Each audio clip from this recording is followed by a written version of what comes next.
Welcome to this episode of Aging to Perfection. I am your host, Mel Seifert, and this is powered by AARP.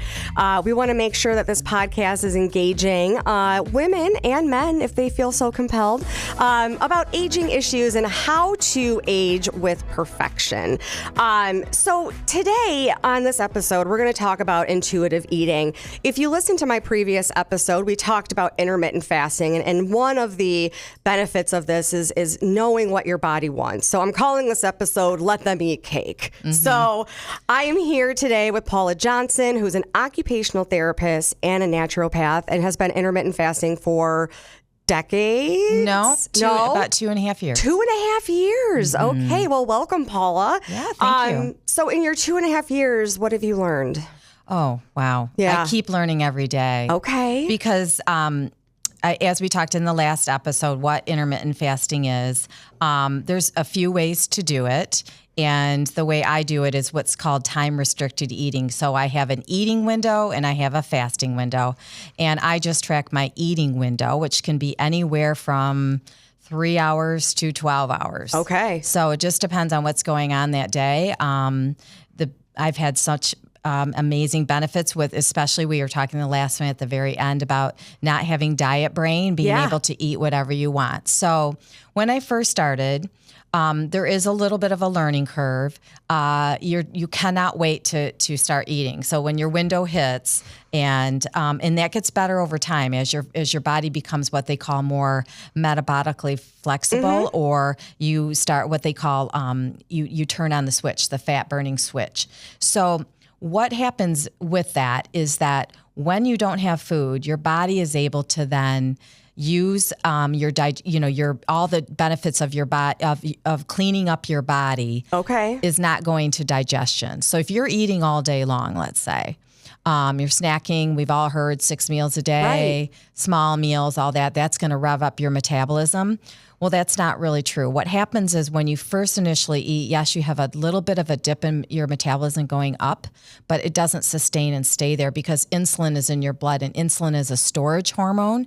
So when insulin is up, that's when you're storing fat. When insulin is down, that's when your body has to go into your fat stores for fuel. Okay. So first what happens is you are metabolizing your meal from the day before.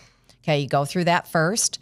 Then you tap into what's called glycogen, which is stored in your liver. Okay. Glycogen is another source of fuel.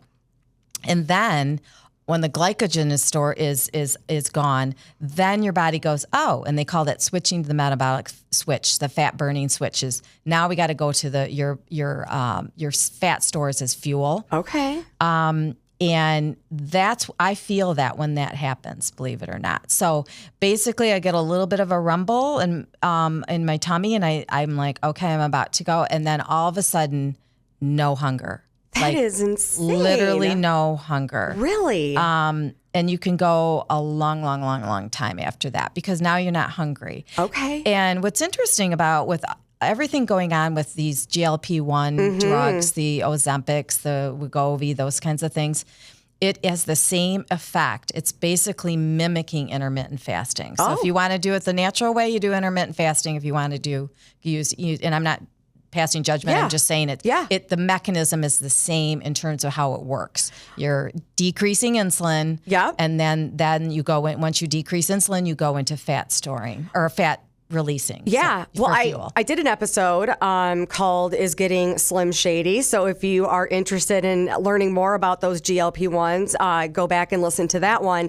But one of the things from that conversation was that not everybody can take these semaglutides, GLP-1 medications. Their body won't handle it. So this sounds like this is a nice option, maybe a little bit more difficult at first, since you are not going to have those anti-hunger triggers right away. Right. It takes you about, it takes about, they call it, to get into that, like in Jen Stevens' book, that Delay Don't Deny, she talks about, it takes about 28 days to almost 6 weeks for you to get fat adapted, meaning where you're not going to have those. It's much harder for those first 6 weeks. And then after that, it's really easy because your body is trying to switch over into that fat burning mode. But it's incredible because like initially when I was starting to say is that I would want to eat the house. The minute my window opened, my eating window would open, I would want to eat something. And I've learned over time what spikes my blood sugar, what doesn't spike my blood sugar. And then all of a sudden you just become a lot more intuitive. It's really strange. Like I'll get thoughts in my head like, I have to have a steak tonight, or I have to have some Brussels sprouts, or it's your food choices start changing because your body is looking for nutrients. It's not looking for calories. There's a big difference there. So talk about that a little bit. So with intuitive eating, and we've all done this, we go to our favorite snack. Mine is always crunchy, salty things. And you start to eat it and you can't stop. Yeah. Because your body is looking again for nutrients, and there's usually not enough nutrients in that ultra-processed food to satisfy that need. So as opposed to if I were to start open my eating windows with some protein, like some chicken or a hard-boiled egg or some hummus with vegetables, number one, that fiber is going to help fill me up a lot faster, and my body's starting to get nutrients, and then my body will give those signals. And I'm not even joking. Like you really can feel it where it's going, you don't need anything more. So I won't overeat if I eat those things first.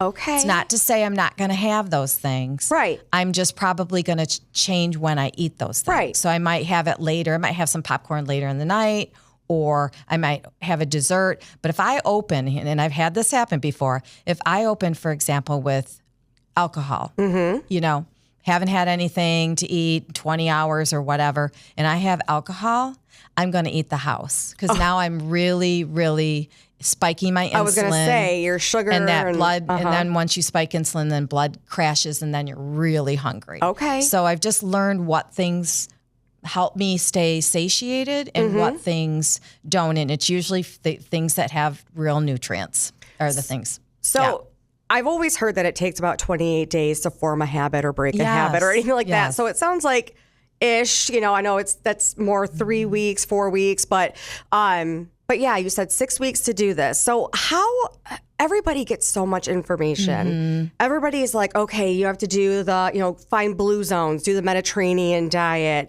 do intermittent fasting, Weight Watchers. Yes. How do you decide what's right for you? What do you eating plan is right? Yeah. Yeah. And people get that question all the time. And people, one thing Jen Stevens will say in her book is, I'm not going to tell you what to eat. I'm only going to tell you when, here's some things to do, because everybody's body is different. What I learned about my body is that I don't clear fat very well, and I also don't clear carbohydrates very well. Oh. So I need kind of a balanced diet. And the reason I knew that is because I actually did a program called ZOE, Z-O-E. Okay. And it's ZOE Science and Nutrition. They're the largest research project that's looking at all types of diets. They have, I think, over 50,000 people participating. Oh my gosh. And so what they do is they send you these muffins, and one is a very, fat-laced muffin, and the other is a very sugar-laced muffin. And then they also take a sample of your bowel movement, and they look at what your gut bugs look at like. Well, I don't clear fat and I don't clear sugar, but my gut bugs looked really good. So now this explains why when I tried to do the ketogenic diet, which is very high fat, I gained weight on that diet. Wow. Or somebody else, that diet might be the perfect diet for them. What I've learned is I do better with more of a plant-based protein diet, like with protein in there, but plant-based. Like I was avoiding potatoes. I have a potato almost every day now. I love potatoes with everything on them. I want the butter and the sour cream and all the stuff, which old me would have never had that. So it's almost like 23andMe for your body. Correct. So explain that again. So it's called ZOE? It's called ZOE, Z-O-E. Okay. You could go, it's like zoe.com, and you can go on. And it's a program that is going to try to trigger and figure out what foods work best for you. Okay. They give you a continuous glucose monitor that you put on, which diabetics will wear. Yeah. Which you have on your arm, and for 2 weeks they say, we want you to try, a smoothie today. We want you to eat a bag of chips. And so you have to listen to what they're telling you, and then the monitor will see what happens. I learned that I can't do rice at all. Eating rice for me is worse than eating a candy bar. So it just depends on your body. You know what? Because of the carbohydrates and the sugar in it, or you just how my body metabolizes certain things. So that seems to I just can't do things that are like rice like, but then I can have a potato and my blood sugar stays more steady than if I had any other carb. Yeah. You know what I'm saying? So it's just very interesting. And I think you do learn that without even doing Zoe. What I'm trying to say is you don't have to run out and do that and find out what things work for you. Think about the diet that worked the best for you. Mm-hmm. Was it a low carb thing? Was it a high carb thing? Was it just a general kind of thing? And generally, it's probably where you're going to land more in terms of but obviously whole foods are going to work better than ultra processed foods, but people need to ease into that and they need to start, go where they're at and then go from there. Yeah. Sure. So, I just find this all so interesting that, once you actually remove the food noise, that's kind of the word right now. You can really focus on what your body wants and needs. And it sounds like, maybe doing intermittent fasting is that kind of approach where you start, letting your body, and you talk about this too, letting your body clean itself out. Talk about that a little bit, how the time that you're not eating. Yes, and what then the your fasting body is doing. Yeah.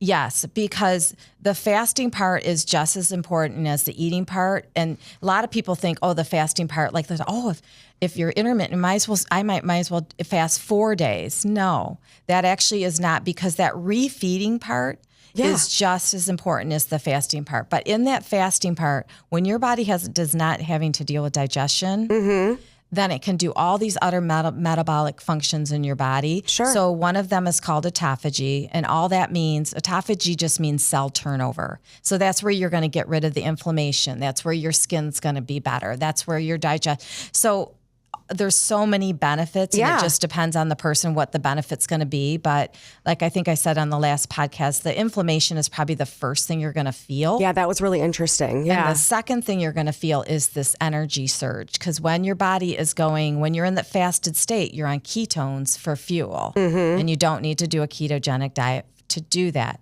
Your body will go into ketosis on its own. And I used to be that kind of person that had to take a nap every day. Yeah. No more naps. I'm like the Energizer Bunny. But it's not You don't get that 3 o'clock drop off anymore where you're just, I need a cup of coffee. Also am not doing that buzzy coffee jittery feeling either. So it's just different for everybody, but I found the diet lifestyle that basically I should be eating all the things, but just more whole food types of things. Yeah. Yes. So I know you're not a physician, but are there certain chronic illnesses, like people should not do intermittent fasting? Are there any, like when you doing your research and Jen, I forgot her last name. Jen Stevens? Yes. It's G-I-N, by the way. Jen, sorry. Jen Stevens, okay. Yeah. Are there any, does she kind of say if you have this condition, this probably wouldn't be the best diet for you? The only I should say restriction, lifestyle, and Jason Fung, who's also, he's the scientist who even discovered how insulin works and changed everything based on that. And she based her work off of his science. Okay. So the only things right now that they're saying is not good for intermittent fasting is, number one, somebody who's pregnant. Okay. Yeah. Number two, somebody who's nursing. Because when you're pregnant, your insulin is very high because you're building a baby. Yeah. You're building a human, right? Yes, and you so insulin needs to stay high for that because, again, insulin is a storage hormone. Okay. So you don't want to be, and a lot of women, after they have the baby, they think, I want to do this right away. Yeah. Well, you're going to be releasing all your toxins that are stored in your fat into your breast milk. Oh, so that's why it's very important, even with when you're breastfeeding a baby, not to be doing intermittent fasting. Okay. Stay away from it during that time. The other thing is they talk about anybody who has an eating disorder. Probably not, because it might bring on more that makes thoughts sense. of restriction. Although it's not a restriction diet, but it is in time per se. So those are the only two caveats.